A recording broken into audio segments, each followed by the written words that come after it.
ഉറക്കം വളരെ അത്യന്താപേക്ഷിതമാണ്. കൃത്യമായിട്ട് ഉറങ്ങിയില്ലെങ്കിൽ നമ്മൾക്കത് ശാരീരികമായിട്ട് വലിയ പ്രശ്നങ്ങൾ ഉണ്ടാക്കും. കൂടാതെ തന്നെ മാനസികമായിട്ടുള്ള പ്രശ്നങ്ങളും ഉണ്ടാക്കുന്നുണ്ട്. പുതിയ റിസർച്ച് പ്രകാരം ഉറക്കം ഇല്ലാന്നുണ്ടെന്നുണ്ടെങ്കിൽ അത് ഹൃദയ സംബന്ധമായ രോഗങ്ങൾ, ഓട്ടോഇമ്മ്യൂൺ രോഗങ്ങൾ, മറ്റ് പല ആരോഗ്യ പ്രശ്നങ്ങളും ഉണ്ടാക്കുന്നുണ്ടെന്നാണ്. നമ്മളൊന്ന് ഉറങ്ങി എഴുന്നേൽക്കുമ്പോഴാണ് നമ്മുടെ ശരീരത്തിലുള്ള പുതിയ കോശങ്ങൾ ഉണ്ടാക്കുന്നതും നശിച്ചുപോയ കോശങ്ങളെ ഉൽപ്പാദിപ്പിക്കുന്നതും മറ്റ് പ്രവർത്തനങ്ങളൊക്കെ നടക്കുന്നത്. രാത്രി വൈകിയുള്ള ഉറക്കം നമ്മളെ രോഗാവസ്ഥയിൽ എത്തിക്കുന്നുണ്ട്.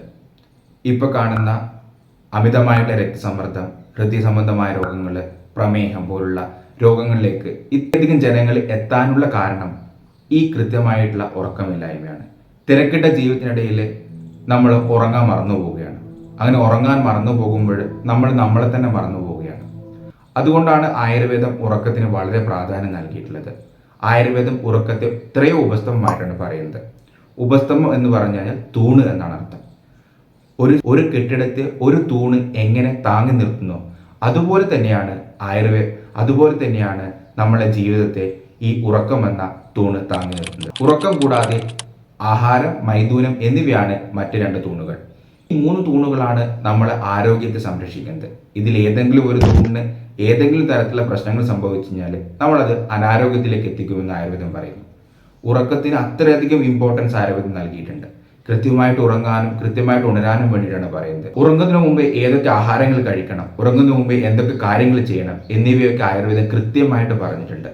ഇങ്ങനെ കൃത്യമായിട്ട് പറയാനുള്ള കാരണം ആരോഗ്യത്തെ സംരക്ഷിക്കുന്നതിൽ ഉറക്കത്തിനുള്ള പ്രാധാന്യത്തെ ആയുർവേദം അറിയുന്നതുകൊണ്ടാണ്. നമ്മൾ ഏതൊരു പ്രശ്നത്തെ പരിഹരിക്കാൻ ശ്രമിക്കുമ്പോഴും അതിൻ്റെ ശാസ്ത്രീയ വശങ്ങൾ അറിഞ്ഞു കഴിഞ്ഞാൽ നമുക്ക് കുറച്ചുകൂടി അതിനെ ഈസി ആയിട്ട് കൈകാര്യം ചെയ്യാൻ പറ്റും. അപ്പോൾ നമ്മൾ എങ്ങനെ ഉറങ്ങുന്നു, നമ്മൾ എങ്ങനെ ഉണരുന്നു എന്നുള്ള കാര്യം നമ്മൾ അറിഞ്ഞു കഴിഞ്ഞു കഴിഞ്ഞാൽ നമുക്ക് കൃത്യമായിട്ട് ഉറങ്ങാനും ഉണർന്നെഴുന്നേൽക്കാനും പറ്റും. നമ്മളെങ്ങനെയാണ് ഉറങ്ങുന്നത്? നമ്മൾ പുറത്ത് സൂര്യൻ 24 മണിക്കൂറിൻ്റെ ഒരു ക്ലോക്ക് സെറ്റ് ചെയ്തിട്ടുണ്ട്. അതുപോലെ തന്നെ നമ്മുടെ ശരീരത്തിനകത്തും ഒരു ക്ലോക്ക് സെറ്റ് ചെയ്തിട്ടുണ്ട്. ആ ക്ലോക്കിനെയാണ് സർക്കാഡിയൻ ക്ലോക്ക് എന്ന് പറയുന്നത്. ഈ സർക്കാഡിയൻ ക്ലോക്കാണ് നമ്മളെ ഉറക്കത്തെ നിയന്ത്രിക്കും. സൂര്യപ്രകാശം വരുമ്പോഴേക്ക് ശരീരം അത് ഡിറ്റക്റ്റ് ചെയ്യുന്നു. അതിനുശേഷം ആ മെസ്സേജ് നമ്മളെ ബ്രെയിനിലേക്ക് പാസ് ചെയ്യുകയാണ്. ബ്രെയിനിൻ്റെ അകത്ത് ഇത് പാസ് ചെയ്യുന്ന സമയത്ത് കൂടുതലായിട്ട് കോർട്ടിസോൾ ഹോർമോൺസ് പ്രൊഡ്യൂസ് ചെയ്യുന്നു. ഈ കോർട്ടിസോൾ ഹോർമോണിൻ്റെ പ്രവർത്തനത്തിൻ്റെ ഭാഗമായിട്ട് ശരീര ഊഷ്മാവ് കൂടുന്നു. അങ്ങനെ ശരീര ഊഷ്മാവ് കൂടുമ്പോൾ നമ്മൾ ഉറക്കത്തിൽ നിന്ന് ഉണരുന്നു. ഇതുപോലെ തന്നെയാണ് നമ്മൾ ഉറക്കം വരുന്നത്. രാവിലെ നമ്മൾ പല പ്രവർത്തികളും ചെയ്യുന്നു. ആ പ്രവർത്തികളുടെ ഭാഗമായിട്ട് ഊർജ്ജങ്ങൾ ഉപയോഗിക്കുന്നു. അങ്ങനെ മുന്നോട്ട് സമയം പോവുകയാണ്. ആ മുന്നോട്ട് സമയം പോകുന്ന സമയത്ത് നമ്മുടെ ബ്രെയിനിനകത്ത് അഡിനോസിൻ എന്നൊരു കെമിക്കൽ അടിഞ്ഞുകൂടുകയാണ്. ഈ അഡിനോസിൻ അടിഞ്ഞുകൂടുന്നതിൻ്റെ ഭാഗമായിട്ട് ഒരു സ്ലീപ്പ് പ്രഷർ നമുക്ക് ഫീൽ ചെയ്യും. അതിൻ്റെ കൂടെ തന്നെ നമ്മളെ ശരീരത്തിനകത്ത് വെളിച്ചം പോയി എന്നുള്ള വിവരം നമ്മുടെ ബ്രെയിൻ ഡിറ്റക്റ്റ് ചെയ്യുക. അതിനകത്തുള്ള സൂപ്പർ കരിസ്മാറ്റിക് ന്യൂക്ലിയസ് ഉണ്ട്. ആ സൂപ്പർ കരിസ്മാറ്റിക് ന്യൂക്ലിയസ് വെളിച്ചം പോയി എന്നുള്ള കാര്യം മനസ്സിലാക്കുകയും ആ മെസ്സേജ് ബ്രെയിന് നൽകുകയും ചെയ്യുന്നു. അതിൻ്റെ ഭാഗമായിട്ട് ശരീരം മെലാറ്റോണിൻ എന്ന് പറയുന്ന ഹോർമോൺ ഉൽപ്പാദിപ്പിക്കുന്നു. അപ്പോൾ ഈ സ്ലീപ്പ് പ്രഷറിൻ്റെയും ഈ മെലാറ്റോണിൻ്റെയും പ്രവർത്തനത്തിൻ്റെ ഭാഗമായിട്ട് നമുക്ക് വൈകുന്നേര സമയമാകുമ്പോഴേക്കും ഉറക്കം വരും. ആ ഉറക്കം വരുമ്പോഴേ നമ്മുടെ ശരീരം ക്ഷീണിച്ചതുപോലെ ഫീൽ ചെയ്യുകയും നമ്മൾ ഉറങ്ങാൻ വേണ്ടി ട്രൈ ചെയ്യുകയും ചെയ്യും. അപ്പോൾ ആ സമയത്ത് നമ്മൾ കൃത്യമായിട്ട് ഉറങ്ങിയില്ല എന്നുണ്ടെങ്കിൽ നമ്മൾ ഉറക്കം നഷ്ടപ്പെടും. കുറേ കൂടി സമയം നമുക്ക് തള്ളി നീക്കാൻ പറ്റും. ഇത്തരത്തിൽ നമുക്ക് പ്രകൃതിദത്തമായിട്ട് ഫീൽ ചെയ്യുന്ന ആ ഫീലിങ്സ് സമയത്ത് തന്നെ നമ്മൾ ഉറങ്ങാൻ ശ്രമിക്കണം. ഇങ്ങനെ കൃത്യമായിട്ട് ഉറങ്ങുകയാണെങ്കിൽ നമുക്ക് ആരോഗ്യ പ്രശ്നങ്ങൾ ഉണ്ടാവില്ല. ഇങ്ങനെ നമ്മൾ കൃത്യമായിട്ട് ഉറങ്ങിയില്ല എന്നുണ്ടെങ്കിൽ അത് നമ്മളെ ആയുസ്സിനെ തന്നെ ബാധിക്കും. അതുകൊണ്ട് കൃത്യമായിട്ട് ഉറങ്ങാൻ ശ്രമിക്കുക. ഭാഗത്ത് എന്തൊക്കെ കാര്യങ്ങളാണ് ഉറങ്ങാൻ വേണ്ടി ചെയ്യേണ്ടത്, ഉറങ്ങുന്നതിന് മുന്നേ ഏത് തരത്തിലുള്ള ആഹാരങ്ങൾ കഴിക്കണം, എന്തൊക്കെ പ്രവർത്തികളാണ് നമ്മൾ ചെയ്യേണ്ടത്, നല്ല ഉറക്കം കിട്ടാൻ ആയുർവേദം എന്തൊക്കെ കാര്യങ്ങൾ പറഞ്ഞിട്ടുണ്ട് എന്ന കാര്യങ്ങൾ ചർച്ച ചെയ്യാം. ഈ ഉറക്കമില്ലായ്മയും ഉറക്ക സംബന്ധമായിട്ടുള്ള പ്രശ്നങ്ങളൊക്കെ നമ്മളായിട്ട് തന്നെ ഉണ്ടാക്കുന്നതാണ്. ശരിയല്ലാത്ത ജീവിതശൈലിയുടെ ഭാഗമായിട്ടാണ് നമുക്ക് ഇത്തരം ശാരീരിക പ്രശ്നങ്ങൾ ഉണ്ടാകുന്നത്. ഉറക്കമില്ലായ്മ, ഉറക്ക സംബന്ധമായിട്ടുള്ള പ്രശ്നങ്ങൾ, ആലസ്യത ഒക്കെ വരുന്നത് നമ്മളെ ഭാഗത്തുള്ള തെറ്റുകൊണ്ട് തന്നെയാണ്. അപ്പം ഒരു അച്ചടക്കമുള്ള ജീവിതം നമ്മൾ നയിക്കുകയാണെങ്കിൽ നമുക്ക് നല്ല ഉറക്കം ലഭിക്കും, നല്ല ആരോഗ്യം ലഭിക്കും, അതിലൊരു സംശയവുമില്ല. അപ്പോൾ നല്ല ഉറക്കം ലഭിക്കണമെങ്കിൽ അതിനൊരു ജീവിതചര്യയെ നമ്മൾ ക്രമപ്പെടുത്തണം. ഇപ്പോൾ ഉള്ള ജീവിതചര്യയിലുള്ള പ്രശ്നങ്ങൾ കൊണ്ടാണ് നമുക്കിപ്പോൾ ഉറക്കമില്ലാത്തതെങ്കിൽ നമുക്ക് അഡോപ്റ്റ് ചെയ്യാൻ പറ്റുന്ന ആയുർവേദ രീതിയിലുള്ള ജീവിതക്രമങ്ങൾ ഉണ്ട്. ആ ജീവിതക്രമങ്ങൾ നമ്മൾ കൃത്യമായിട്ട് നമ്മുടെ ജീവിതത്തിൽ പാലിക്കുകയാണെങ്കിൽ നമുക്ക് നല്ല ഉറക്കം ലഭിക്കും, നല്ല ആരോഗ്യം ലഭിക്കും. അപ്പോൾ എന്തൊക്കെ കാര്യങ്ങൾ നമ്മൾ ഉറക്കം കിട്ടാൻ വേണ്ടിയിട്ട് ചെയ്യണമെന്ന് നോക്കാം. ആദ്യമായിട്ട് തന്നെ നമ്മൾ ഭക്ഷണത്തിലാണ് ശ്രദ്ധിക്കേണ്ടത്. അത് ആയുർവേദ പ്രകാരം 2 നേരമാണ് ഭക്ഷണം കഴിക്കേണ്ടത്. ഒന്ന് രാവിലെ, ഒന്ന് വൈകുന്നേരം. 2 നേരം മാത്രമേ കഴിക്കാൻ പാടുള്ളൂ. നമ്മൾ കഴിക്കുന്ന വൈകുന്നേരത്തെ ആഹാരം എന്ന് പറയുന്നത് അതിൻ്റെ സമയം വളരെ ഇമ്പോർട്ടൻ്റ് ആണ്. 7 മണിക്കെങ്കിലും നമ്മൾ ഭക്ഷണം കഴിച്ചിരിക്കണം. അത് സൂര്യൻ അസ്തമിക്കുന്നതിന് മുന്നേ തന്നെ നമ്മൾ ഭക്ഷണം കഴിച്ചിരിക്കണം. സൂര്യൻ അസ്തമിച്ചതിന് ശേഷം ഭക്ഷണം കഴിക്കരുത് എന്നാണ് ആയുർവേദം പറയുന്നത്. ഈ കഴിക്കുന്ന ആഹാരം തന്നെ ഹെവി ആവാൻ പാടില്ല. ഭയങ്കര ഓയിലി ആയിട്ടുള്ള, ഹെവി ആയിട്ടുള്ള ആഹാരങ്ങൾ കഴിക്കാണ്ടിരിക്കുന്നതായിരിക്കും വളരെ ഉത്തമം.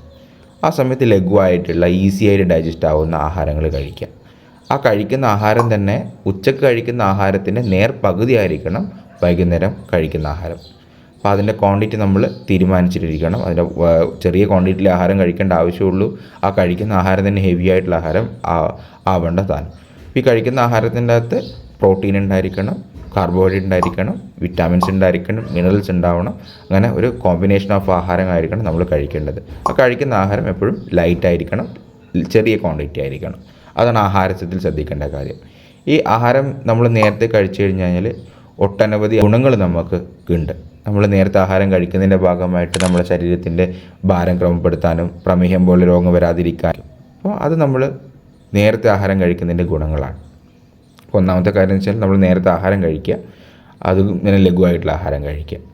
അതിനുശേഷം നമ്മൾ ആയുർവേദം പറയുന്നത് വെച്ച് കഴിഞ്ഞാൽ നമ്മൾ ഉറങ്ങാൻ പോകുന്നതിന് കുറച്ചും സമയം മുന്നേ, ഭക്ഷണമൊക്കെ കഴിച്ചുള്ള സമയത്തിന് ശേഷം നമ്മൾ ഒരു വെറ്റില ചവക്കുന്നത് നല്ലതാണ്. വെറ്റിലിൻ്റെ അകത്ത് പുകയിലയോ മറ്റ് ലഹരി പദാർത്ഥങ്ങളൊന്നും ഉപയോഗിക്കേണ്ട ആവശ്യമില്ല.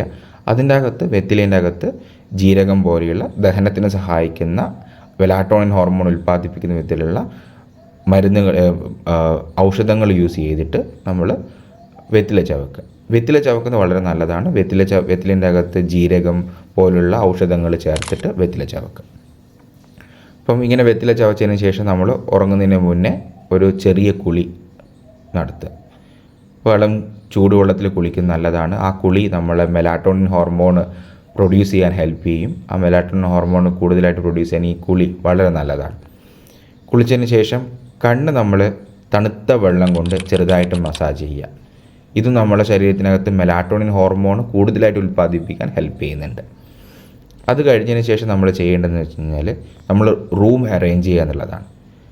തണുത്ത, ഇരുണ്ട് നിറഞ്ഞ, ഡാർക്കായിട്ടുള്ള റൂമായിരിക്കും നമുക്ക് ഉറക്കത്തിന് ഏറ്റവും നല്ലത്. വൃത്തിയുള്ള അന്തരീക്ഷത്തിലേ നമുക്ക് നല്ല ഉറക്കം വരുള്ളൂ. അപ്പോൾ എപ്പോഴും നമ്മൾ ബെഡ്ഷീറ്റ് ആയിക്കോട്ടെ, തലയണ ആയിക്കോട്ടെ, അതൊക്കെ വൃത്തിയായിട്ട് സൂക്ഷിക്കുക. തലയണ ഉപയോഗിക്കുന്നതിനെ പറ്റി ആയുർവേദം എടുത്തു പറയുന്നുണ്ട്. ബ്രോഡായിട്ടുള്ള, സോഫ്റ്റ് ആയിട്ടുള്ള തലയണ ഉപയോഗിക്കുക. ബെഡ് ആയിക്കോട്ടെ, അത് നമ്മളെ മുട്ടിൻ്റെ ഹൈറ്റുള്ള ബെഡ് യൂസ് ചെയ്യുക. അതിൽ കൂടുതൽ ഹൈറ്റുള്ള ബെഡ് യൂസ് ചെയ്യേണ്ട. അപ്പം ഉപയോഗിക്കുന്ന മരങ്ങൾ വളരെ ഇമ്പോർട്ടൻ്റ് ആണ്. നമ്മളെ ഔഷധ ഗുണങ്ങളുള്ള മരങ്ങൾ ഉപയോഗിച്ച് നമ്മൾ കട്ടിലുണ്ടായി കഴിഞ്ഞാൽ അതിൻ്റേതായിട്ടുള്ള ഗുണങ്ങൾ നമുക്ക് ലഭിക്കും. സോഫ്റ്റായിട്ടുള്ള ബെഡ് യൂസ് ചെയ്യുക, വൃത്തിയുള്ള അന്തരീക്ഷം കീപ്പ് ചെയ്യുക. അപ്പോൾ അങ്ങനെയുള്ള അന്തരീക്ഷത്തിലാണ് നമുക്ക് നല്ല ഉറക്കം വരിക. അപ്പം രാത്രി ഉറങ്ങാൻ കിടക്കുന്ന സമയത്ത് മൊബൈലിൻ്റെ ഉപയോഗം ഒക്കെ ഉണ്ടെന്നുണ്ടെങ്കിൽ ആ മൊബൈലിൻ്റെ ഉപയോഗം കുറക്കുക. ഈ സ്ക്രീനിനകത്തുള്ള ബ്ലൂ ലൈറ്റ് നമ്മളെ കണ്ണ് തെറ്റിദ്ധരിക്കപ്പെടും. രാവിലെയായി എന്നുള്ള തെറ്റിദ്ധാരണ കൊണ്ട് ഉറക്കമില്ലാത്ത അവസ്ഥയിലേക്ക് നമ്മൾ എത്തിച്ചേർക്കും. അതുകൊണ്ട് രാത്രി ഉറങ്ങാൻ കിടക്കുന്ന സമയത്ത് മൊബൈൽ ഉപയോഗം പരമാവധി ഒഴിവാക്കുക.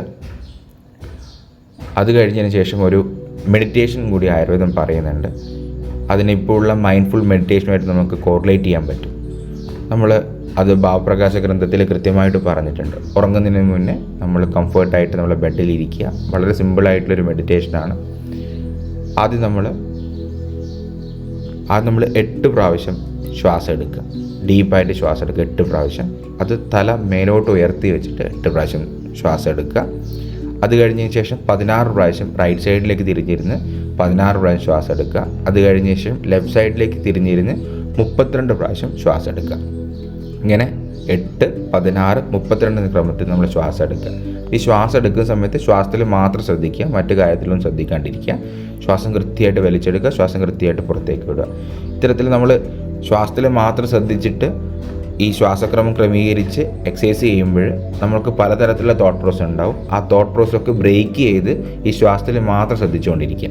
അപ്പോൾ അങ്ങനെ ചെയ്യുന്നതിൻ്റെ ഭാഗമായിട്ട് നമ്മളെ ബ്രെയിൻ റിഫ്രഷ് ആകും, ബ്രെയിൻ കൂളാകും. നമുക്ക് ഒരു പ്രോപ്പറായിട്ടുള്ള സ്ലീപ്പ് കിട്ടാൻ സഹായിക്കും. ഇങ്ങനെ നമ്മൾ മൈൻഡ്ഫുൾ മെഡിറ്റേഷൻ ചെയ്യുമ്പോൾ അല്ലെങ്കിൽ ഇത്തരത്തിലുള്ള മെഡിറ്റേഷൻ ഫോളോ ചെയ്യുമ്പോൾ നമ്മളെ ബ്രെയിനകത്തുള്ള ടെൻഷൻ വേവ്സുകൾ നല്ല രീതിയിൽ കുറയുകയും നമുക്ക് നല്ല കാമായിട്ടുള്ളൊരു അന്തരീക്ഷം, കാമായിട്ടുള്ളൊരു മാനസിക അന്തരീക്ഷം കൈവരിക്കാൻ ഹെൽപ്പ് ചെയ്യുകയും ചെയ്യും. അപ്പം ഇത്തരം കാര്യങ്ങൾ കൃത്യമായിട്ട് ഫോളോ ചെയ്യാം. അപ്പം ഇത്തരത്തിലുള്ള ജീവിതചര്യകൾ നമ്മളെ ജീവിതത്തിൻ്റെ ഭാഗമായിട്ട് ആഡ് ചെയ്യാം. ഇതൊക്കെ നമ്മൾ ഓൾറെഡി നമ്മളെ ജീവിതത്തിൽ നമ്മളെ പൂർവികരെല്ലാം കൃത്യമായിട്ട് ഫോളോ ചെയ്ത് വന്നിട്ടുള്ളതാണ്. പക്ഷെ നമ്മൾ ആധുനിക യുഗത്തിലേക്ക് കടന്നു പോകുന്നതിൻ്റെ ഭാഗമായിട്ട് നമ്മളിതൊക്കെ മറന്നു പോയിട്ടുള്ളത്. ആ മറന്നു പോകുന്നതിൻ്റെ ഭാഗമായിട്ട് തന്നെ നമുക്ക് കൂടുതൽ രോഗങ്ങൾ വരിക ചെയ്യുന്നത്. പ്രമേഹം പോലുള്ള BP പോലുള്ള മാരകമായിട്ടുള്ള അസുഖങ്ങൾ, നമ്മളുടെ ജീവിതശൈലിയായിട്ട് ബന്ധപ്പെട്ടുള്ള രോഗങ്ങൾ വന്നുകൊണ്ടിരിക്കുകയാണ്. ഹൃദയ സംബന്ധമായ രോഗങ്ങളൊക്കെ വളരെ കൂടിക്കൊണ്ടിരിക്കുകയാണ്. അപ്പോൾ ഇത്തരം രോഗമായിട്ട് നിൽക്കാനും വേണ്ടിയിട്ട് നമുക്ക് ഇത്തരത്തിലുള്ള ജീവിതചര്യകൾ ഫോളോ ചെയ്ത് കഴിഞ്ഞാൽ നല്ലതായിരിക്കും. അപ്പോൾ നമ്മുടെ ജീവിതത്തിൻ്റെ ഭാഗമാക്കുക ആയുർവേദത്തിൻ്റെ ചര്യകൾ. ഇത്തരത്തിലുള്ള ജീവിതചര്യകൾ ആയുർവേദം എടുത്തെടുത്ത് പറയുന്നുണ്ട്. മറന്നുപോയിട്ടുള്ള ജീവിതചര്യകൾ നമ്മുടെ ജീവിതത്തിലേക്ക് കൂട്ടിച്ചേർത്ത് നല്ലൊരു ഹെൽത്തി ആയിട്ടുള്ള ഒരു തലമുറയായിട്ട് വരാൻ വേണ്ടിയിട്ട് നമുക്ക് ശ്രമിക്കാം. ഇതിനൊരു വൈദ്യശാസ്ത്രം എന്ന രീതിയിൽ കാണുന്നതിന് പകരം ഒരു ജീവിതചര്യയായിട്ട് മാറ്റാൻ ശ്രമിക്കാം.